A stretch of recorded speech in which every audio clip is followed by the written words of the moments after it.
Okay, so I'm going to talk just a little bit about the brush tool. If you are going to go ahead and do the Inktober with a tablet, you can also use your mouse. A tablet is always better though if you are going to do digital painting on the computer. There is a little bit of a learning curve, but once you get used to it, it's going to be much better than the mouse. All right, it's going to have some things like pressure sensitivity. So for Inktober, first kind of figure out what prompt you want to do. And then you're going to go ahead and remember you could either work on paper or you can work digitally. If you want to work digitally, there are some brush packs here for you that you can download. You can also get these things yourself in Photoshop. So let me show you where to get them in Photoshop. So let me just grab a new piece of paper. And remember, you always want to be working minimum size of 8.5 by 11. You never want to work smaller. Even bigger is better. So maybe like 12 by 18 inches. And I would highly recommend changing to inches from pixels, because pixels, it sounds like, oh my gosh, 1,000 pixels. But turns out that's not very big.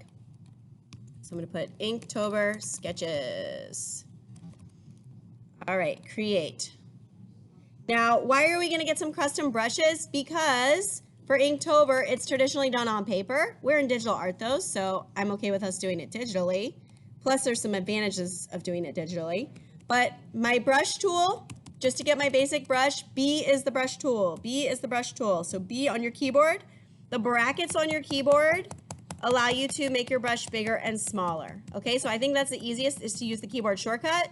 You can also set up your stylus on your Wacom to change the brush size with like a click. But I think that's much easier than coming over here every time. Also, I can't like see like what is 149. I don't know. I have to go hover over here before I can see it. Okay, so I think it's easier if you just use your brackets. So brackets on the keyboard. Okay, when I'm using the brush, D is default black and white. I can click X to toggle between black and white. There's other things I can do with my brush. I can play with the opacity. I can play with the flow. Okay, there's sliders here. Okay, and you can decide if you want a soft, round, or a hard brush. So for the digital ink, let's say I want to do some drawing. Okay, maybe I want a smaller brush, but this brush looks very digital, right? So there are a lot of really cool built-in things. There's some that automatically come. So if I click this little, clicking right here, this little drop-down arrow, and then here within general, this is kind of where we started. But there's a lot of other brushes, okay? There's some dry media brushes I can open up. I think these ones come loaded for you. Let me take a look. What's the drawing happy Kyle? I don't know. Let's see. Ooh, okay, that's a little bit more interesting. Let me make it a little bit bigger and see what this line looks like. It's still, I don't know. I want some brushes that look more like traditional media. So you can hit this little gear, get more brushes, and this will bring you to Adobe where you can download a bazillion different brushes. Okay, there's lots and lots of different brushes. You have to be signed into Adobe. It's just a little moment here while I get signed in. Okay, and then I scroll down and there's all these different ones. So Mega Pack has 300 different brushes. I just downloaded that for you and I posted it on Schoology, but you can also download it yourself here. Okay, Dry Media has some things as well. And these are kind of set in different sets. Okay, this whole thing is just cross-hatching brushes if I want to do some cross-hatching. So actually that could be cool. So I'm going to go ahead and get some cross-hatching brushes. Download. All right, I hit download. I can see here it's downloading. Okay, there it is. It's also, if I go into my download folder on my Explorer, downloads, there we go, brushes. All right, to install it, I just need to find the downloaded file. I double click, and then Adobe does its thing. Okay, it automatically installs them. So now I can hit this drop down, and what was I getting? Cross-hatching brushes.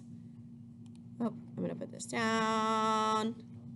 I actually have a lot of custom brushes. Let me close some of these things. Okay, crosshatch. Let's see what's in here. Okay.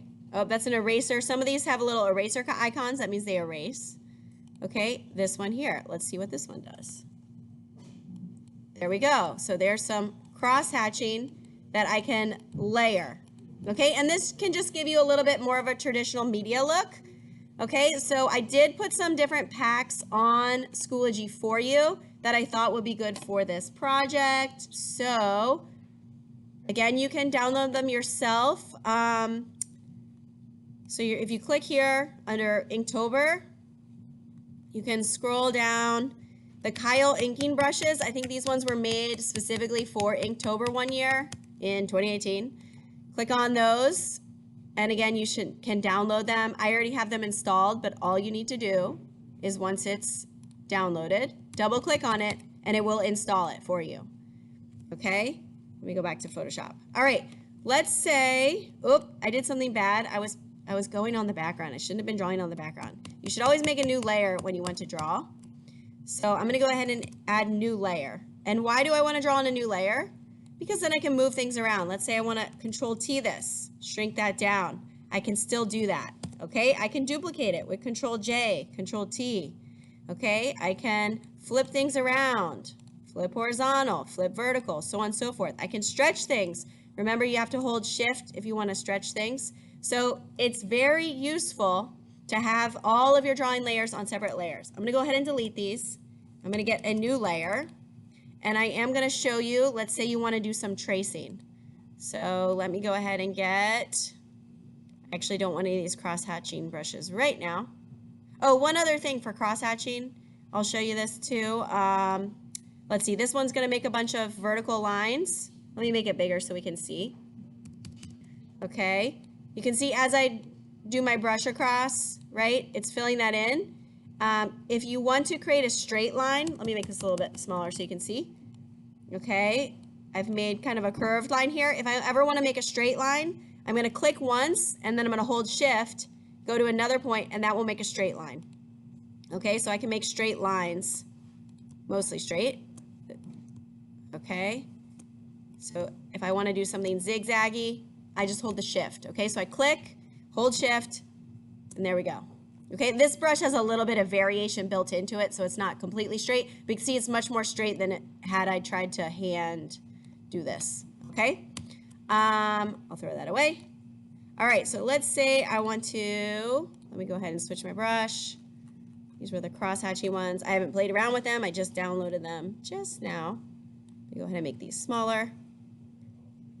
And let's see. What were those brushes? All right, I actually don't see, so I'll actually go ahead and just download them. Here we go. I wanted to add this Kyle inking, so I'm going to double click there, and that should now be installed. And let me see there. Kyle inking should be down at the bottom. There we go. Got a nice folder of brushes. All right, blotty inker, smooth inker, natural inker, technical pen, all sorts of different things. And these are going to work even better with your tablet. I'm just using a mouse right now, but they'll work even better when you have a tablet. Okay, so you can see you can get some inky kind of look. All right, so let's say you want to, you're looking at this list and backpack or boots, okay, or maybe violin, and you're feeling like, oh, I have a really good idea, but I feel like I'm not confident in, I don't know, for drawing a backpack what it looks like. Feel free to go ahead and find an image. You don't want to like trace somebody's drawing, but you can totally find an image. Okay, I think I'm going to do a snake wearing a backpack. Okay, that's what I want to do for my image, or maybe a monkey wearing a backpack. So feel free to get a image of something you might want to trace. Okay, sure. Right click, copy. Let me go ahead and back to Photoshop. I'm going to paste this on a new layer. Control V is paste, Control T. Okay, maybe I want to make it like so. Let me turn this layer off, or I'll just delete it. Okay, and now maybe I want to, I'm going to turn the opacity of this down. Okay, and maybe on top of this, I want to now start tracing some of this. Okay, that's totally fine. You can trace, right? You can trace all you want. Okay, I have a mouse, I need to get a tablet. Okay, but you can trace and turn your layers off and on. Okay, so you're welcome to trace as you're working on this. Okay, and definitely grab a tablet. Do not attempt to use your mouse like I am. All right, so questions about how to get brushes or how to put another image in there if you want to do some tracing. Okay, you can trace stuff. There's also a smoothing. If you put the smoothing on, play with that. So let's see, let me go up to 100. You can see as I make my line, it's very smooth versus when it's down to 0. For this particular brush, it didn't really make a big difference. Let me go back to the default brush because I think that'll be a little bit more obvious. All right, so this is no smoothing. And then let me go up to 100%. You can see that's a much smoother line. Okay, so you can also play with the smoothing. You can play with the flow. There's opacity. And then again, if you have a tablet hooked up, you can do pressure sensitivity as well.